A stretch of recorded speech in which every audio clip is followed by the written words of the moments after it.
Considérons la fin de Jean. Moi, Jean, j'étais dans l'île appelée Patmos, Apocalypse 1:9. Jean a été exilé sur une île. Qu'est-ce qu'une île? Une île est différente du continent, si bien que de la mer. Elle est dans la mer, sans être la mer. Pour cette raison, elle se tient solitaire, entourée par la mer. Elle est une extension de la terre, mais cependant elle est séparée du continent sans en faire partie. Nous pouvons dire qu'une île est séparée non seulement de la mer, mais aussi qu'elle l'est également du continent. C'est un lieu très solitaire. Que représente la mer? Elle typifie le monde. Et la terre? Elle représente le monde religieux.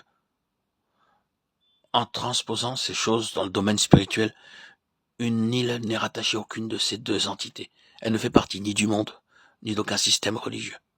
Dieu ne se tient dans aucun de ces deux systèmes, ni dans le monde, ni dans les gigantesques organisations religieuses humaines.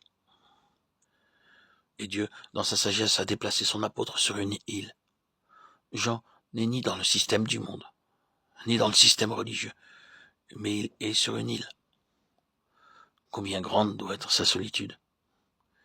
Il ne jouit ni de l'ondoiement des plaisirs du monde, ni de la sécurité qu'offre une vie religieuse bien établie. Il est véritablement bien seul. Cependant, une chose merveilleuse survient sur cette île solitaire. Jean est transporté en esprit au jour du Seigneur. Il voit une grande et haute montagne, Apocalypse 21:10. Combien tout cela est merveilleux. La consolation du Seigneur est toute suffisante. Il n'est nul besoin d'avoir les plaisirs de la mer, ni la paix terrestre.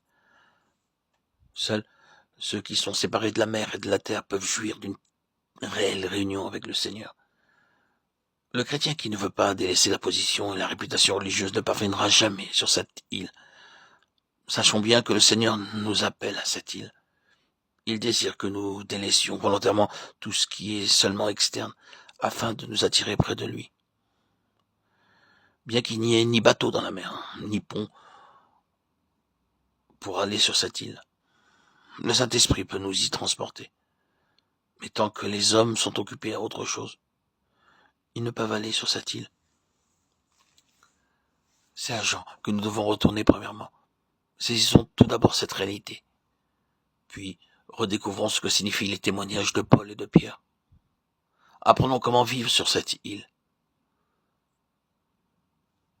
Comment demeurer dans une maison louée. Et comment être fidèle bien que lié. Que le Seigneur nous bénisse tous. Amen. Alléluia.